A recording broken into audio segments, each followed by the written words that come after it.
Welcome into the Beat Sessions, your place for all things music. I'm your host, Mitchell Weary. Let's step into the dark together and talk about this new record from The Horrors entitled Nightlife. They released that on March 21st. This is studio album number 6 for the English rock band and their follow-up to 2017's Five. And The Horrors are a band that were very prolific for the first decade they were putting out music, dropping their debut Strange House back in 2007. This 8-year gap in between full-length projects is easily the longest span of time that has passed for them, but it is well worth the wait. I am thrilled to talk about Nightlife and the sonic direction that this band has taken with this project. This is a band that has always had its foundation in Gothic Post Punk, but has done a marvelous job over the years of fleshing out that sound and exploring different genres of indie rock, garage rock. There's psychedelia, shoegaze, industrial, electronica, and even pop that influences their music. These guys have been busy within that 8-year time frame as well. They have side projects, and they did put out a couple of EPs back in 2021, Lout and Against the Black. I think those EPs saw them take their sound in the furthest direction that it's ever been since the inception of this band. Those projects they're cool and I enjoy them, but they're very industrial and electronic driven. They're intense. I think that each containing 3 songs, that's about all you can handle with what they're doing stylistically. And so I'm happy to see them take their sound in this new direction. Call it new, call it familiar. I think that this is a record that finds them at the top of their game. This could easily be the best record that a very good band, a very consistent band, has put out to date, and I think that's saying a lot. But really embracing that Gothic element on this project. And I love the way that they're exploring sound on this project. The songs that they're structuring and everything that they're going through, the stories that they're telling through the music is just exceptional. This is an album that it's in a name, The Horrors. It's kind of a terrifying record. It reminds me of like a flickering light, like a street light in just a dark alley or on a dark road or in a parking lot, or, think of just walking through a dark forest with a flashlight. Anything that terrifies you. That's what this record is about. And I love that. I love the idea. It's in our nature to explore things that terrify us. It's a coping mechanism. It helps us deal with things down the road. And I think thematically, there's a lot going on from a lyrical standpoint on this record, that explores the idea of dealing with fear, of learning to cope with it, and being able to become a stronger person because of it. This album, it reminds me of the movie Lighthouse. Willem Dafoe, Robert Pattinson, Robert Eggers directed that film, and it's just absolutely gorgeous. The cinematography, the lighting, everything about it. I feel like if I could take this record and compare it to anything visually, that's what it reminds me of the most. Anyway, just off the top of my head. But I love musically where they're getting back to as well. This is a band that, talking about that post-punk influence, Joy Division, Susie Sue, Bauhaus, but I would argue that new wave is a big part of their sound as well too. I think of bands like Depeche Mode. I think that Ferris Bodwin sounds a lot like Dave Gahan, and there's nothing wrong with that. I absolutely love it. Think of New Order. Even into more contemporary bands. Think of Interpol. Think of Suede. There's a lot on this record talking about that industrial influence. That reminds me of the band She Wants Revenge, if you guys remember those cats. Minus all the sexual content that that drives their lyricism. I think there's definitely more food for thought on this particular project. But I love the direction of sound. And again, there's so many other different genres that are driving this project as far as the way that these songs are being fleshed out and the compositional structures that they have put together, taking a new direction too.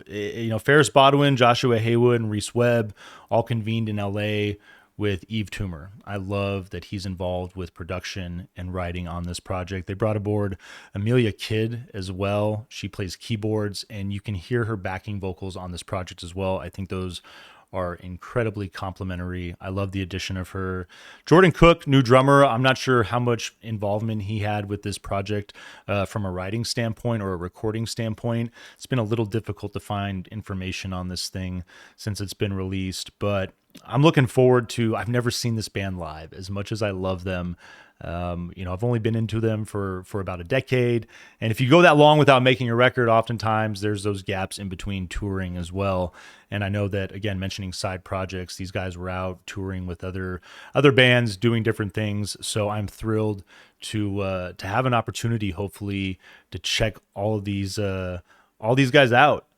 Two new band members, different dynamic, and just getting back to I feel like the foundation of their sound. I've enjoyed the last few projects. I think 5 was a cool record, but you could definitely feel the loss of that indie rock, garage rock kind of post-punk feel, moving into more electronic, almost, dare I say, club-driven territory.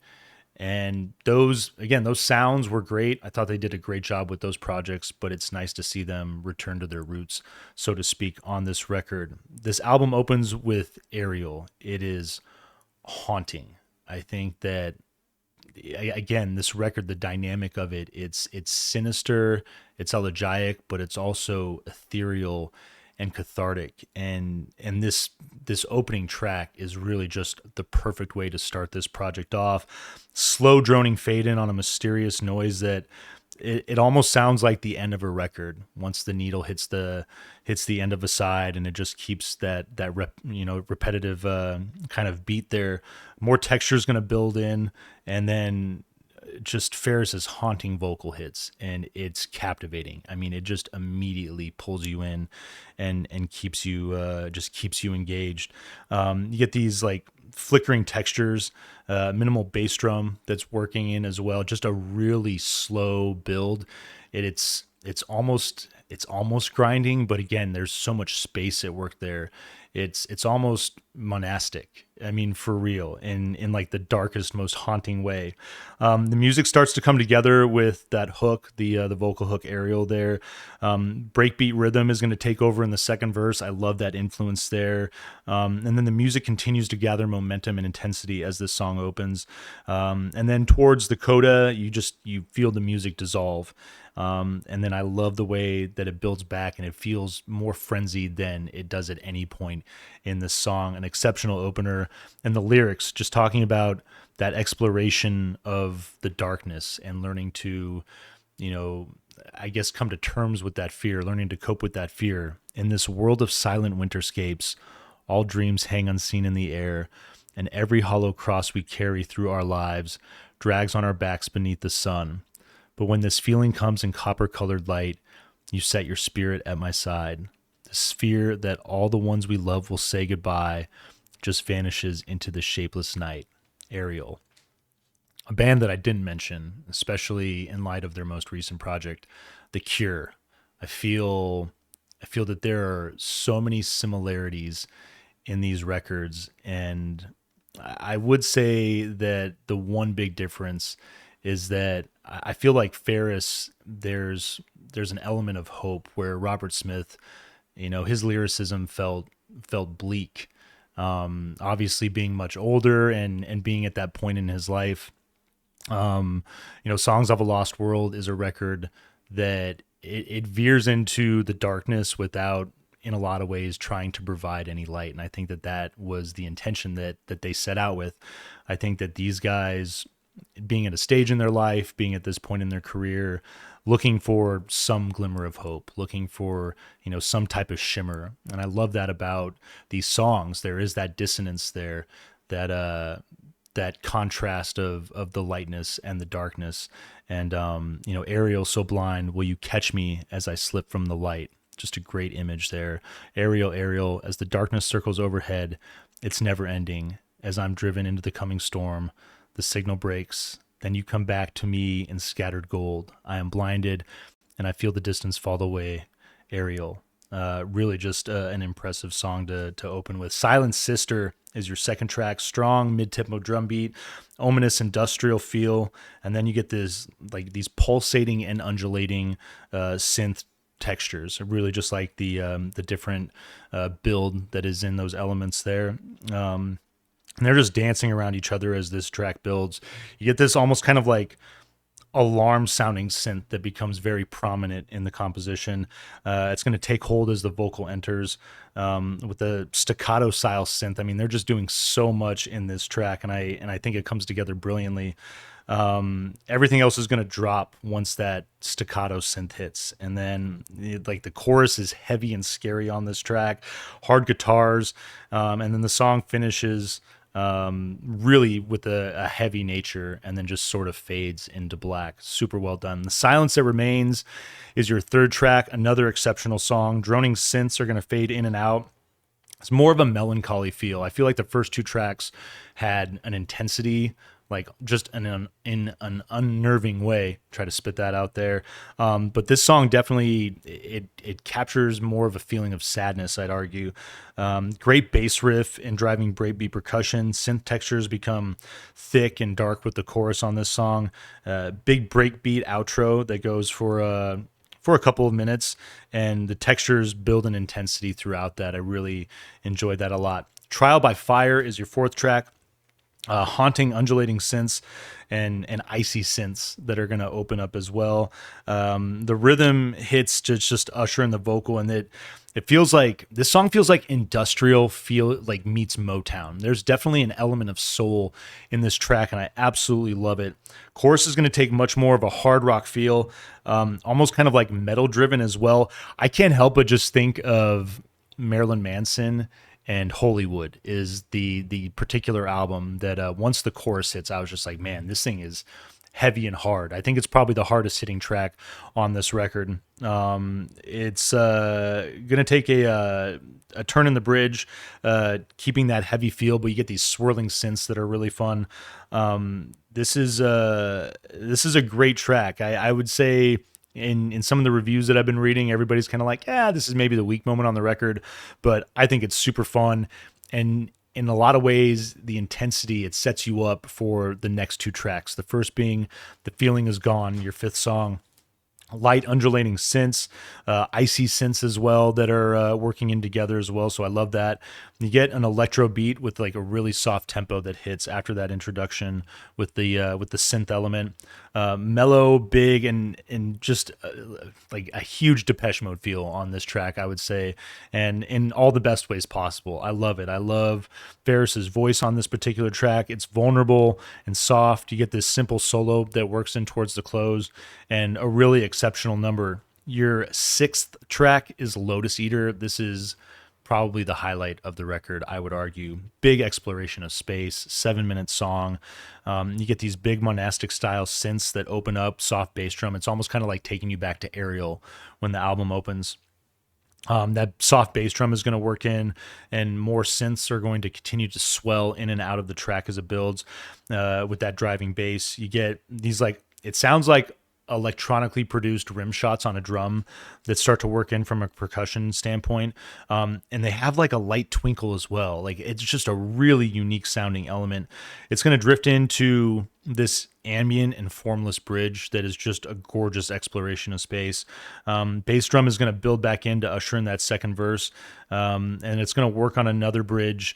But the difference between the first and the second is that this second bridge is a little more structured. It's much heavier. And this song really, as it dips into the coda, takes on kind of a techno feel. It is phenomenal. I mean, I really feel like this track has captured everything that this band has been able to do in, almost 20 years of being around. More Than Life is your seventh track. Pulsating synths open up behind a wavy, lighter texture, and those textures continue to develop. Rhythm hits with a mid-tempo drive that's a bit more energetic, especially after the last two songs that we were working with. I love the light synths that are at play behind the vocal on this track. The chorus rocks with these with like more of like grinding synth texture, and it's that same texture that's featured in the open there. So I'm loving the way that the song dips back into that element there. Your penultimate track is interesting. It's almost, in a lot of ways, kind of an interlude when you think about the runtime of these songs. And I would say that this is like a moment where the light just breaks through, and you just have this kind of brighter experience on a record that in a lot of ways, I would say in most ways, is very dark. But pulsating synths are going to fade in with droning textures on this track. Behind it are just a light ambient mood that's carried by the delicate vocal that Ferris is working with. Pulsating synths intensify, along with those icy textures. And it's a short track. I think it's like 3 minutes plus. And again, in a lot of ways for a penultimate track, it's odd. It feels like an interlude into LA Runway, your ninth and final song. Flickering synths open, followed quickly by driving bass. I feel like the indie rock element really is hard at play on this track, and I loved it closing out this record. Breakbeat drums that work in right behind that, followed by mellow ambient synths. And these textures continue to develop along with the vocal once Ferris comes into work. The chorus is going to find more drive and more energy, and the song's going to move back and forth between those.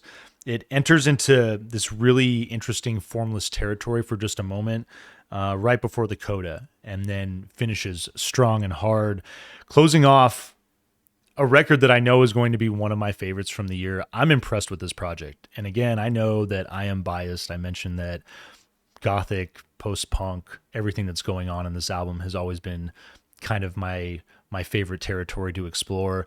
But not only are we going to vinyl please this thing, I'm going to give this thing a 9.3 out of 10. This is a record that after almost a decade in between projects and watching this band venture into some territory that I would argue is pretty squirrely. Again, I appreciate it, but going into that heavy electronic industrial sound, it kind of felt like they were leaving their roots behind. And this project feels like them getting back to what they know and what they do best and doing it better than they've ever done before. I think this album is just absolutely stellar, and I hope that you feel the same way about it.